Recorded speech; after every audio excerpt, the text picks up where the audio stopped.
Good morning. This morning we'll be going over our special order RMA process. So like our stock RMA process, fairly similar, but a couple added steps because we're introducing the vendors and making sure products are getting back to our vendors itself. So like the special order items, the button's going to be up top here. So it's create RMA. But first things first, we want to make sure that all special order items can actually be returned to our vendor. So most vendors are going to be have a return policy that's within 30 days. They might have a restocking fee that they're going to charge, or they might not. But we'll go over that in a few more steps here. So first thing we're going to do is click on Create RMA. Like the stock, we're just going to click on the product we're going to return. This sales order, of course, just one item on here. So super simple, but you might have multiple items on there that you're going to return, and that's all good. So I'm going to return this to the Seashell showroom. Now this is actually a different location than what it was packed out of, but the system reads that and is totally okay to do that. So you can return an item to whichever location that you're working at. Click next. So what this is doing, it has just created a customer RMA, and it has also created a vendor RMA now. So just like the stock items, this is all done on the back end, but since this is a special order, it brings you to these RMA case pages. So next thing we're going to do is, so once we've contacted our vendor, they'll give us a return number. So that gets filled in here, but I want to show you what happens if you try and process one of the lines without having a return number. So I'm going to return, bring my sales order up here just for testing. I got all my tabs open. So we got 5 of those. So I'm going to go in here, say the customer brings it back, didn't end up using any of them. I'll click save. So you'll see that the quantity process hasn't changed because we haven't clicked on the process special order line. So the next step would be to click on this process special order lines. What this is doing is it's processing it back into our inventory. So I'll click that, but please make sure that a vendor RMA has a return number.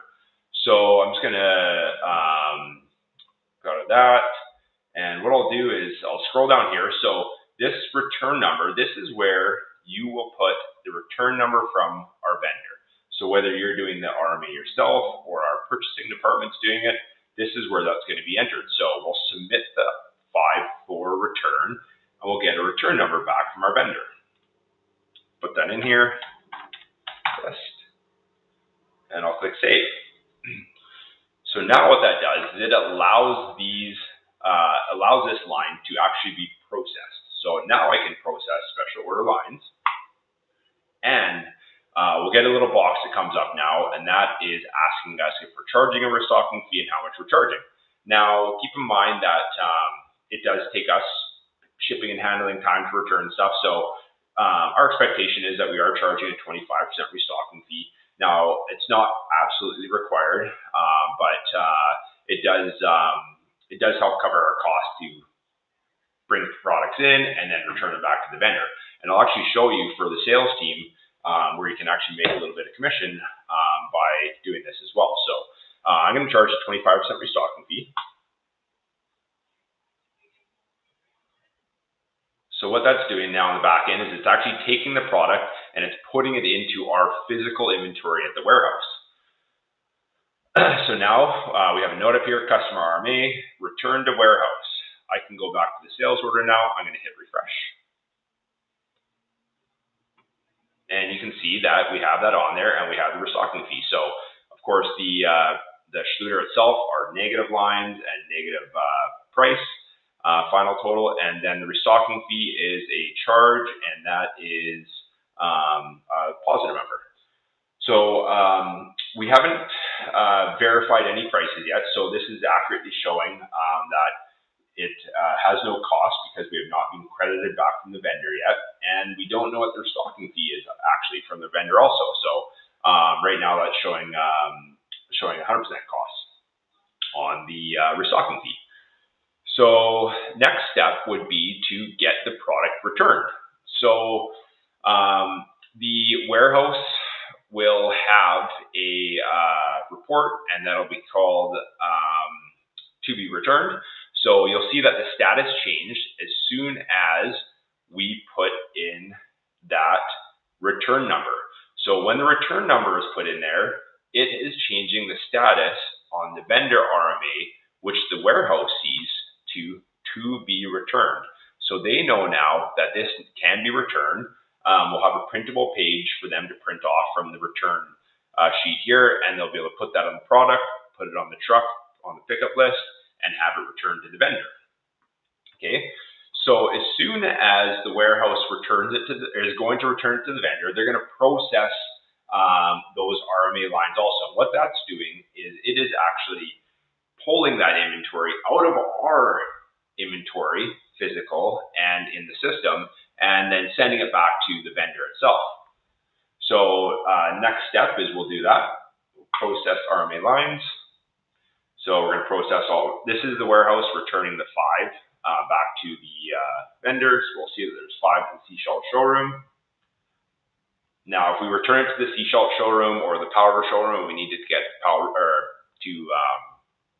the Seashell warehouse so we can actually return it to the vendor.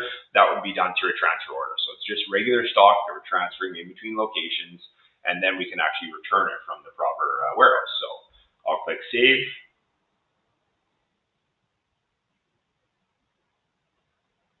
I'll go back to the case. And now it says vendor RMA returned to vendor. Okay, so I'm going to go back to the sales order here. I'm going to generate this billing. So of course the costs haven't changed on there yet because we haven't actually got any money back from the vendor yet, so we don't know what we're getting back yet. So those costs aren't verified yet. We'll see that on here. I'll scroll down, still 100% cost, just like it shows on the sales order there. Now, as soon as we get our credit back from our vendors, accounting is going to click up top here and go process credit memo. This means they've got a credit back from our vendor. They're verifying the costs. This payee reference credit card number, that cannot be a duplicate. So whenever we get a return number back or a credit memo number back, it'll have to be a different number because it typically is. So we're going to go vendor credit to 4. And I'm going to say that they only charge us 15%.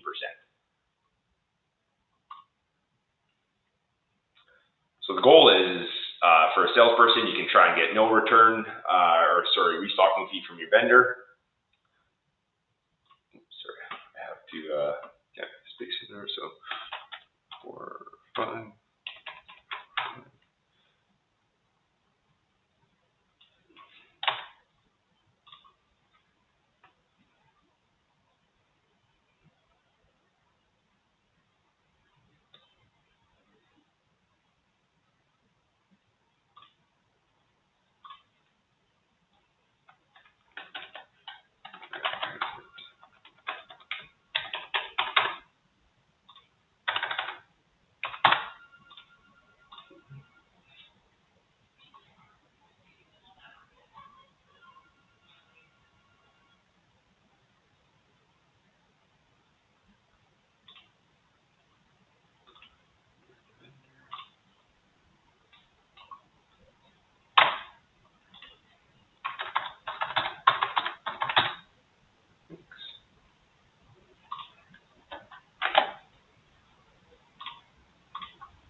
There we go. Starts with a C, and then put the credit number. Start to the errors there. It's just using duplicate numbers that I've already used before. So, okay, so now we have a payable attached to that, and we can go back now. So I'm going to go back to the sales order here. I'm going to scroll over. Now the costs have been verified, so that obviously is a wash there. And now we're actually going to be showing a profit on the restock fee. So if we go back to the credit billing now, there.